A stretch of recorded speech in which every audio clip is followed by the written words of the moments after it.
مفتی صاحب بہت لوگوں سے سنا ہے کہ مرنے کے بعد روح 40 دن تک گھر آتی ہے اور زیادہ رونے سے میت کو عذاب دیا جاتا ہے، بار بار قبر پر جانے سے میت اپنی طرف بلاتی ہے۔ ان باتوں میں سے کون سی درست ہے؟ ایک بات درست ہے، باقی ساری غلط ہیں۔ حدیث میں آتا ہے ان المیت لیعذب ببکاء اہلہ علیہ، عربی الفاظ ہیں کہ میت پر عذاب ہوتا ہے اس کے گھر والوں کے رونے کی وجہ سے۔ اب سوال پیدا ہوتا ہے چیخو پکار کر کے رو رہے ہیں، عذاب اس بیچارے کو کیوں ہو رہا ہے؟ یہ تھوڑی رو رہا ہے۔ تو علماء نے اس کا جواب دیا ہے کہ اس پر لازم تھا، اس کو پتا تھا کہ جب میرے خاندان میں یہ رواج ہے کہ میں مروں گا تو گریبان پھاڑ پھاڑ کے چیخ چیخ کے پورا محلہ سر پہ اٹھایا جائے گا، تو اس نے اس برائی سے ان کو زندگی میں روکا کیوں نہیں؟ تو گھر کا سربراہ اس برائی کا ذمہ دار ہوتا ہے نا جو گھر میں ہو رہی ہے، اس کو چاہیے تھا وصیت کرتا کہ ہمارے یہ، کیونکہ جن خاندانوں میں رواج ہوتا ہے وہی ایسا کرتے ہیں، جن کے یہاں رواج نہیں ہے وہ ایسا نہیں کرتے۔ جب اس کو پتا تھا کہ میرے مرنے کے بعد ہا ہو چیخو پکار رونے کے مقابلے ہوتے ہیں باقاعدہ، جو نہیں رو رہا وہ سمجھتے ہیں اس کو تو محبت ہی نہیں تھی، لہٰذا جس کو محبت نہیں بھی ہونا وہ بھی دکھانے کے لیے رو رہا ہوتا ہے بہت چیخ چیخ کے۔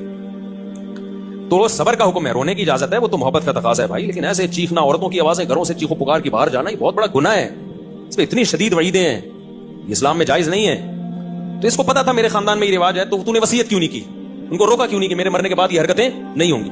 تو ایسی صورت میں اس کو بھی عذاب ہوگا جب کوئی روئے گا، کیونکہ اس گناہ کا ذمہ دار یہ بھی ہے۔ ان المیت لیعذب ببکاء اہلہ، تو اس کا مطلب یہ ہے کہ جس کو پتا تھا میرے مرنے کے بعد یہ سب کچھ ہوگا لیکن پھر بھی اس نے منع نہیں کیا خاندان والوں کو، تو اس کو پھر تکلیف ہوتی ہے جتنا چیخو پکار ہوتی ہے، اس کو فرشتے مارتے ہیں، بولتے ہیں تیرا کیا کرا ہے، تیری تربیت ہے۔ لیکن اگر وہ وصیت کر چکا تھا اور ان کو سمجھا کے جا چکا تھا تو پھر قرآن میں صاف پتہ چلتا ہے لا تزر وازرۃ وزر اخری، کوئی دوسرے کے گناہوں کا بوجھ نہیں اٹھائے گا، پھر ان کے رونے چیخنے سے اس کو کوئی گناہ نہیں ملتا۔ حدیث میں آتا ہے ایک صحابی کا انتقال ہوا تو دوسرے نے بہت تعریف، مرنے کے بعد ہم تعریفوں کے پول باندھ دیتے ہیں نا، روایت میں یہ جو میں آگے پیش کر رہا ہوں آپ کے سامنے، بہت تعریفیں۔ تو نبی نے فرمایا قبر میں اس کو فرشتے مارتے تھے اور پوچھتے تھے کہ بتا کیا تو واقعی میں ایسا تھا؟ یقیناً تو ایسا نہیں تھا، تو کیوں جھوٹی تعریفیں کروا کے گیا لوگوں سے؟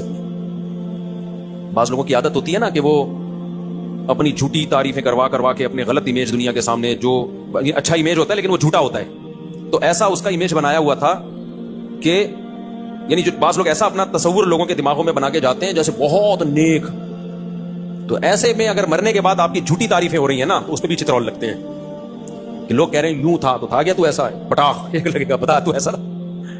تو اس لیے جیسے ہو ویسے ہی لگ رہا ہوں، اپنے بارے میں زیادہ نہیں تعریفیں کروایا کرو لوگوں سے۔ ہاں جو نعمتیں اللہ نے دی ہیں اس کا اظہار کرنے میں کوئی حرج نہیں ہے۔